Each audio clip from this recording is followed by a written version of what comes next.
Salam dostlar, salamlayıram sizi. Bugün sizə özümün şahidi olduğum və son zamanlarda qabağıma çıxan bir podkastda gördüyüm bir hadisə barədə danışacağım. Son zamanlarda bu tip hadisələri çox görürəm və bir internetdə qabağıma çıxdı bir podkast kimi adam proqramında. Bir qızın məhəllədə zorakılığa məruz qalması ilə bağlıdır məsələ. Podkasta baxıb özünüz görə bilərsiniz orada. Podkast kimi adam adlanır podkastın adı. Orada gördüm, düzdür, qızın üzü görsənmir orada. Qız uşaqlıq illərindən danışır, pedofiliyadan danışır. Deyir ki, uşaqlıq vaxtı bəs başına gəlib özündən bir neçə yaş böyük adamın onlara qarşı o və bir neçə məhəllə uşağına qarşı zorakılıq tətbiq eləməsi və qız nəhayətdə artıq 30 və yaxud plus yaşı var. Nəhayətdə qərar alıb ki, bunu danışsın ictimaiyyətə. Bunu gördüm, dinlədim. Narahat oldum, amma mənə tanış mövzudur. Niyə tanış mövzudur? Onu sizə indi deyəcəm. Bir neçə yerlərdə çalışmışam. Onlardan biri də polisdir. Polisdə köməkçi kimi çalışmışam. Yəni hər hansısa bir rütbəm olmayıb, sıravi vətəndaş kimi köməkçi olmuşam. Deməli, orada işlədiyim vaxtda belə bir hala şahid oldum. Azərbaycan rayonlarından birində idi. Bir qadın qızı ilə gəlmişdi polisə və şikayətçi idi ki, qızına atası tərəfindən zorlanma hadisəsi olub. İşim onun ifadəsini yazmaq idi. Kompüterdə yazırdım. Mən bunu eşidəndə müstəntiqin verdiyi suallara cavabları qeyd eləyə dəhşətə gəlirdim. Çünki bu Azərbaycanın rayonlarıdır. Biz adətən belə şeyləri rayon yerlərində gözləmirik. Gözləyirik ki, şəhərdə belə şeylər, hadisələr ola bilər. Amma bu rayon yerində olan bir hadisə idi. Deməli, gedişat belə idi. Orada ana qızı ilə gəlmişdi. Qızın 15 ya 14 ya 16 dəqiq yadındadır, amma çox aşağı idi. Məktəbli yaşındaydı qız. Deməli, bu qız atası, anası evdə olmayanda, anası işləyirmiş, atası evdə olurmuş. İçki içən və yaxud narkotika ilə məşğul olan bir adam olub. Yəni narkotikanın hansısa növü də, bizdə ona tiryək deyirlər, başqa yerdə bilmirəm nə deyirlər. Belə bir növü ilə məşğul olan olub. Bu ki, bir neçə dəfə bu hadisəni törədib və nəticədə arvad bunu, yəni kişinin həyat yoldaşı, qızın anası bunu biləndən sonra polisə gəlib müraciət edib. Deməli, arvad evdə olmayanda götürüb qızın çayına həmin bu tiryək dediyim maddədən qatıb, qarışdırıb, içirdib və qız yuxuya gedirmiş, ya özündən gedirmiş, bilmirəm və kişi öz doğma qızı ilə cinsi əlaqədə olurmuş. Mən bunu yazanda mən şok olurdum. Yəni tüklərim biz-biz olurdu. İndi danışıram, indi tüklərim biz-biz olur. Bu çox dəhşət bir hadisədir. Podkastda gördüyüm hadisə bunu mənə xatırlatdı. Azərbaycanda bu tip hadisələr kifayət qədər çoxdur və sadəcə bunların üstü örtülür. İndiyə qədər kimin özündə güc tapır bu pedofiliya ilə bağlı şikayəti bildirir, ya adamın bu pedofiliyanı həyata keçirən adamın imkanı, pulu və yaxud hardasa bir vəzifəsi varsa bunu necəsə örtbasdır eləyir. Yəni ki, biabır olmasın. Amma bu ciddi bir problemdir. Bu bütün dünyada var bu problem. Bizdə bunun olması, nəzərə alsaq ki, Azərbaycanda əhalinin sayı 10 milyondur. Onda qeydə alınan 10.2 milyondur. İndi onun nə qədər Azərbaycandadır bəlli deyil. Amma ki, bu tip hadisələr Azərbaycanda da var. Və bu tip hadisələrin olmaması üçün heç bir tədbir görülmür. Nə mənada tədbir görülmür? Məktəblərdə bu tip hadisələrin olmaması ilə bağlı tədbirlər görülmür. Bu tip tədbirlər nədir? Bu, deməli, Amerikada belə bir şey var. Məktəblərdə uşaqlarla söhbət olunur. Uşaqlara burada Amerikada ümumiyyətlə öyrədilir ki, heç kim sənə toxuna bilməz. Amerikada uşaqdır və məktəblidir, ev heyvanlarıdır. Bunlara toxuna bilməzsən də olmaz. Yəni ciddi məsələdir. Toxunmaq, yəni sən kiməsə yolda və yaxud bir dəqiqə olar səni kiməsə əl vurasan belə çiyninə, bu başqa reaksiya verə bilər. Həmin adama toxunduğuna görə həmin adamın silah daşımağa icazəsi varsa, özünü müdafiə etmək üçün sənə atəş də aça bilər. Yəni ona ixtiyarı var. Ona görə sən toxuna bilməzsən. Toxunmaq olmaz Amerikada. Və bu tip halları Amerikada polis məktəbdə artıq 4-cü, 3-cü siniflərdən ya 5-ci siniflərdən uşaqlara aşılayırlar. Yəni bunları öyrədirlər, deyirlər bu halda nə etməlisən, sənin haqqların var, qorxma və bunu təkidlə deyirlər. Təkidlə uşaqlara öyrədirlər ki, sən deməlisən, qorxmamalısan, deməlisən, xəbər verməlisən, cəzalanmalıdır adam və bu tip halları eləyənləri çox pis cəzalandırırlar. Təbii ki, Azərbaycanda da yəqin ki, türmələrdə belədir. Belə hadisələr eləyib də sonra tutulan adamları türmələrdə eşitdiyimizə görə başına min oyunlar gətirirlər. Mən tərəfdarıyam belə şeylərin, çünki mən onları insan saymıram. Yəni uşaqlara qarşı belə hərəkət eləyən adamları mən insan saymıram. Hətta məndən soruşsanız ki, cəza növü, mən belə insanlara, çünki bu belə bir şeydir ki, bu xarakterik xüsusiyyətdir. Bu siqaret deyil, yəni sonradan gələn bir şey deyil ki, yəni siqaret deyil ki, sən siqaret daha çəkmirəm, tərcih etdin və yaxud içki deyil ki, deyəsən ki, yox, daha içmirəm, qutardı. Xeyr, bu xarakterik xüsusiyyətdir insana, yəni pedofiliya insana xarakterik bir xüsusiyyətdir. Yəni insanda bu varsa, sən onun müalicə ilə bunu apara bilməzsən, bu onda qalacaq. Sadəcə nə qədər aktiv qalacaq, nə qədər pasiv qalacaq bu xüsusiyyət, onu bilmirəm. Ümumiyyətlə bu xəstəlik barəsində heç araşdırma da eləməmişəm. Heç bilmirəm xəstəlikdirmi, yoxsa nədir, onu da bilmirəm. Sadəcə qabağıma çıxan bu podkastı gördüm və fikirləşdim ki, bu barədə danışmalıyam. Həmin kişinin danışdığım hadisədəki kişinin törətdiyi hadisəni mən ora qeyd eləyəndə mən şoka düşmüşdüm. Onda çünki orada birinci səfərdir belə bir şey yazırdım və ondan sonraki vaxtlarda nələr gördüm, nələr yazdım. Mən şok olurdum hər dəfə. Yəni bunları görməyən adamlar insanlara rahat baxa bilir də, rahat insanlarla ünsiyyət qura bilir və bu şeyləri insanlardan və gözləmədiyin insanlardan duyanda, yəni ki, heç düşünməzsən ki, bu belədir. Heç ağlıma gəlməz ki, bu adam belədir, amma bu adamlarda belə şey var. Adama çox belə fərqli düşünməyə məcbur edir adamı. Və ondan sonra mən insanlara başladım fərqli yanaşmağa. Hər insan mənə görə potensial nə isə eləyə bilən insandır. Əl-qərəz sürətli keçirəm bunun üstündən. Həmin bu insanı, kişini sonra tutdular. Aqibəti nə oldu bilmirəm, amma ki, belə bir hal oldu. Mənim bunu danışmaqda məqsədim əsasən bunun məktəblərdə təbliğ olunması. Çünki Azərbaycanda ümumiyyətlə uşaqların və yaxud mən 18-dən aşağı uşaq sayıram və uşaqların ümumiyyətlə seksual tərbiyə barədə heç nə öyrədilməməsi məktəbdə çox pis haldır. Amerikada məktəblərdə təsəvvür edin ki, az yaşlılara cinsi əlaqə zamanı qorunmağı belə öyrədirlər. Bu əxlaqsızlıq deyil, bu sadəcə məlumatlandırmaqdır.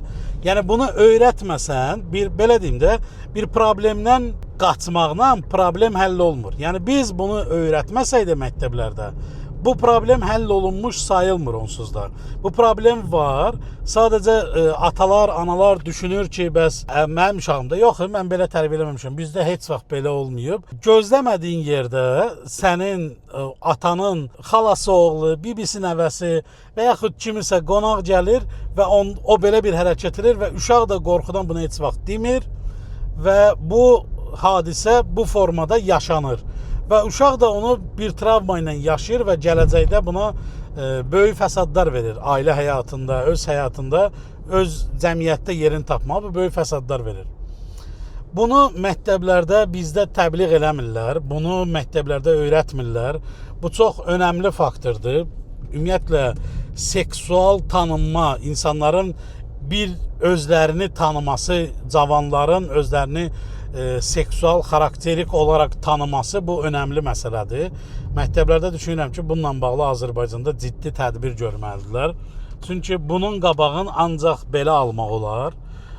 Biz buna baxanda düşünürük ki, bəs bizdə Avropadır, bizdə Amerikadır. Xeyr, bu insan bütün dünyada eynidir.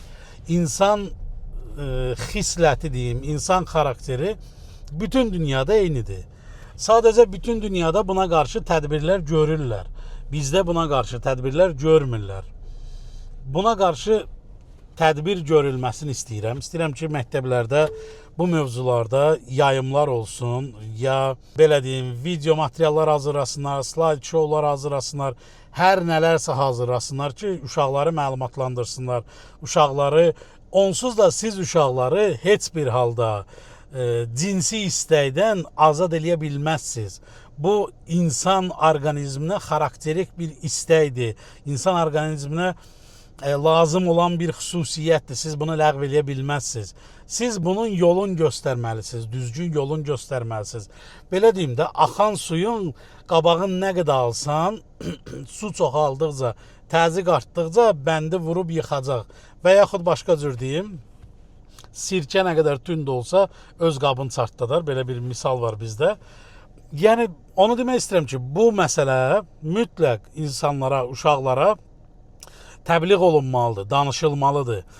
O vaxt mənim yadımdadır, biz 2008-ci ildə Bakıda İctimai Birliyi var idi. Həmin birlikdə biz ora gedərdik, gələrdik. Orada korobka ilə qoruyucular, bizim dildə desək, prezervativlər paylayırdılar və bukletlər paylayırdılar ki, biz onları cavanlara dağıdaq, yəni küçədə oğlanla qız görəndə və s. görəndə ki, o qoruyucuları cəmaata dağıdaq ki, insanlar qoruyucudan istifadə eləsinlər. Bizdə qoruyucudan istifadə eləməyi təhqir kimi, apteka gedib alanda utanmaq kimi görürlər. Xeyr, bu dünya praktikasıdır, bu belə olmalıdır. Xəstələnəndə gedib aspirin, limesil və s. vasitə alanda aptekdən necə sən utanmırsan, qorxmursansa, həmin kimi də qoruyucudan istifadə olunmalıdır. Ki, sabah ana uşağı ilə tək qalmasın, ata uşağı ilə tək qalmasın, arzu olunmayan övladlar dünyaya gəlməsin ki, normal cəmiyyət formalaşsın. Bu belə olmalıdır. Əziz insanlar, xahiş edirəm, uşaqlarınıza bunu aşılayın. Evdə uşaqlarınızla bu mövzuda danışın. Yəni, bunu qadağa qoymaqla siz qarşısını almayacaqsınız. Bu gizdin baş verəcək. Bu gizdin onsuz da baş verəcək və sabah siz gözləmədiyiniz bir fəsad ortaya çıxa bilər. Ona görə istər pedofiliya mövzusunda, istər cinsi istəklərin, cinsi aktivliyin və yaxud cinsi əlaqənin nə formada olması ilə bağlı utanmayın. Deməyin ayıbdır, deməyin yox bizim mentalitetə sığmır, deməyin bu bizim mədəniyyətimizə sığmır. Bu insani istəkdir, bu olmalıdır. Bunu hamı yaşayır, kimisi gizlin yaşayır, kimisi aşkar yaşayır. Amma siz bunu məlumat olaraq mütləq deməlisiniz uşaqlarınıza. Ki, uşaqlar bilsinlər, onlara kimsə yaxınlaşanda, bir kişi, bir əmi, bir dayı, bir bəri, xaləri yaxınlaşanda, nəysə başına sığal çəkəndə, başqa bir hərəkət eləyəndə, əlin başqa yerinə atanda bilsin ki, bu artıq mənim anam mənə demişdi, mənim atam mənə demişdi, bu artıq buna gedən yoldur və bu barədə dərhal öz valideyninə xəbər versin. Bu mütləqdir. Əgər istəyirsinizsə normal cəmiyyət olsun, istəyirsinizsə tərbiyəli, küçədə gəzən qıza söz atmayan cəmiyyət olsun, cəmiyyəti bu seksual mövzularda mütləq tərbiyələndirməlisiniz. Uşaqları siz böyüdürsünüz, evlərdən siz çıxardırsınız. Mütləq bunu eləməlisiniz. Bu olmalıdır. Bu olmasa bu problemlərin həlli olmayacaq. Mütləq və mütləq bu barədə uşaqlarınızla danışın. Bu mövzu barədə danışmaq heç bir halda negativ hal deyil. Siz düşünməyin ki, mən bu mövzuda danışaram, ayıb olar, yatmış uşağı oyadaram. Xeyr, biz o cəmiyyətdə yaşamırıq. Əgər biz 90-cı illərdə böyüyəndə, biz onda Liza jurnalında bir açıq-saçıq səhnə axtaranda ki, bir dənə bir dənə burada bir qızın bir baldırı görsənsəydi, görərdim onu, bir kayf tutardım. Biz bunu fikirləşəndə 90-cı illərdə əgər biz bunu fikirləşirdiksə internetin olmayan dövründə, bugünkü dövrdə inanın ki, uşaqlar bunu çox ətraflı bilir, görür və siz nə qədər telefona nə yükləsəz də izləməyə, uşaqlar bunu necəsə əldə edəcəklər. Yəni mən 90-cı illərdə yaşayan adamam. Mən bilirəm ki, o dövrlərdə biz tapırdıq.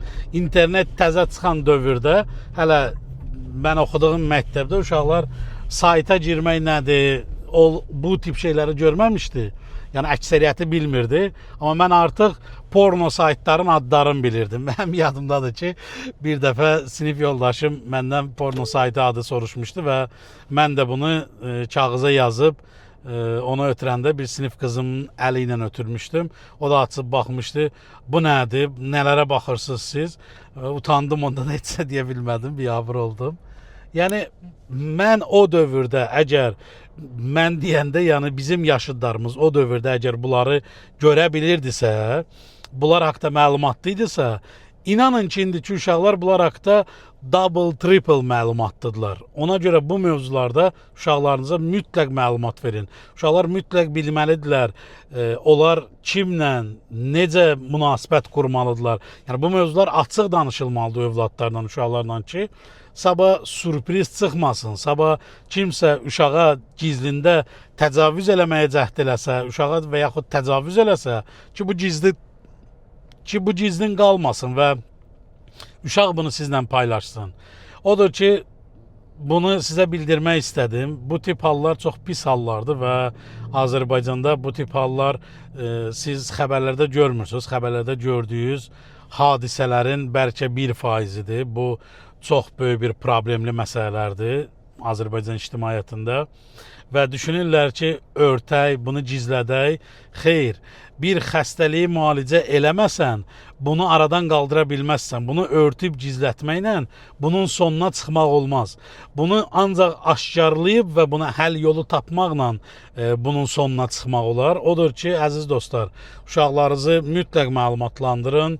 Ətrafınızda valideynləri məlumatlandırın ki, uşaqların məlumatlandırsın bu mövzuda ki, kimsə Allah heç kimə qismət eləməsin ki, onların uşağına kimsə, yaxını, qohumu təcavüz eləsin. Bu belə bir problemdir ki, belə bir ciddi problemdir ki, adam təsəvvür edin ki, bir kəsin uşağın dayısı uşağa təcavüz eləyir və bunu dəfələrlə eləyir və ana bunu biləndə qorxudan bunu dilinə gətirə bilmir ki, əri ananı döyəcək, əri dayını öldürəcək, ailə dağılacaq, uşaq bədbəxt olacaq və bunu birtəhər örtbasdır eləməyə çalışırlar. Xeyr, örtbasdır eləməyə çalışmayın. Bu tip məsələlər açılmalıdır. Açılmalıdır ki, insanlar utansın, açılmalıdır ki, insanlar biabır olsun, yəni abır həyaları getsin ki, onlar bu şeyə əl atmasınlar. Yəni bu insanlara onsuz da biz çözə bilməyəcəyik. Bu bir xəstəlikdir ki, bilmirəm bunun müalicəsi var yoxsa yox. Amma bu tip halları mütləq bölüşmək lazımdır. Bu podkastda gördüyüm qıza da adı bilmirəm nə idi. Orada bir nümunə üçün ad seçmişdilər. Ona da can sağlığı arzu edirəm. Başa düşürəm, çox çətin həyat yaşayıb. Çünki o podkastda izləsəz görərsiniz. Burada qeyd edəcəm, podkast kimi adamdır. Orada, yəni bu videonu yazanda sonuncu videoydu, indi bilmirəm. Ondan sonra video var yoxsa yox. Orada gördüm və çox mənə təsir elədi. Çünki bu tip hadisələr mən polisdə işləyəndə görmüşəm və istəyərdim ki, insanlar bu tip hadisələr yaşamasın. Xüsusən də qızlar buna məruz qalmasınlar. Çünki qızlar bizim cəmiyyətdə çox zəifdilər. Yəni Azərbaycan cəmiyyətində söz sahibi deyillər. Onlar qadınlar, qızlar ümumiyyətlə Azərbaycan cəmiyyətində söz sahibi deyillər. Ona görə yox ki, əllərində yaba ilə gəlsin, yox mən deyəndir. Xeyr, ona görə yox. Sadəcə özlərin ifadə eləmək azadlıqları o qədər yoxdur. Yenə də ona görə demirəm, Avropadakı kimi sinələrini açıb küçədə azadlıq belə demirəm mən. Mən sadəcə deyirəm ki, bu sözün deyə bilən, sözü eşidilə bilən, hansısa idarələr tərəfindən sözü duyula bilən qədər deyil qadınlar. Kişilər daha tez duyulur və kişilər daha çox alibilidir bu məsələlərdə. Çünki kişidir də, ona kim nə deyəcək ki, kişidir. Kişinin başına iş gələr deyib keçirsən, amma heç vaxt demirlər ki, qadının başına iş gələr deyib keçmirlər və qadınlar bu aldığı travma ilə bir ömür yaşamalı olur və bir ömür onlar ürəklərində bu yara ilə yaşayırlar. Təbii ki, bu kişilərdə də belədir. Oğlan uşaqlarına qarşı da bu hadisə olsa eyni cürdür, amma yenə də qadınlar o qədər deyil də, qadınlar həyatdan çox məhdudlaşırlar. Kişilər necəsə özlərini tapırlar, necəsə bir yol tapırlar. Çünki fiziki olaraq kişilər güclü olduqlarına görə, o da hamısı təbii ki belə deyil, amma əksəriyyət belədir. Kişilər necəsə yolun tapıb bu məsələni çözəcəklər. Amma qadınlara bu iş çətin olacaq. Ona görə çalışın. Dostlarınızı, uşaqlarınızı, ailədə uşaqlarınız var, ailə üzvlərinizi hamını bu barədə məlumatlandırın ki, bu qabaqcadan profilaktik tədbir deyim beləsinə, qabaqcadan bir profilaktik tədbir görün ki, sabah Allah eləməsin bir hadisə gəlməsin sizin yaxınızın, tanışınızın ya qonşunuzun başına.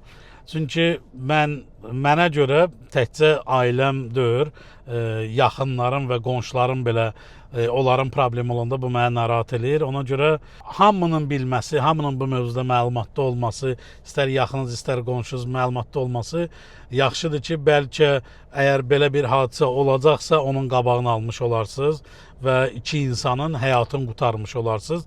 Bu iki insan təcavüzə uğrayan və təcavüz eləyəndir. Təcavüz eləyən hansısa heyvani hissləri ilə bunu eləyir, Təcavüzə uğrayan da sadəcə bu təcavüzə uğrayandır və buna məruz qalır. Ona görə hər ikisini bundan qorumuş olarsınız. Nə qədər çox bunu yaysaz, paylaşsaz yaxşı olar. Sonda demək istəyirəm ki, kanala hər dəfə bu sözü səhv deyirəm. Sonda demək istəyirəm ki, kanala abunə deyilsinizsə, kanala abunə olun. TikTok, Instagram hesabları üzərindən izləyə bilərsiniz kanalımı və like, dislike və yaxud komment yaza bilərsiniz. Diqqətinizə görə sizə minnətdaram. Təşəkkür izlədiyinizə görə. Özünüzə yaxşı baxın dostlar. Sağlam olun və xoşbəxt olun. Hələlik.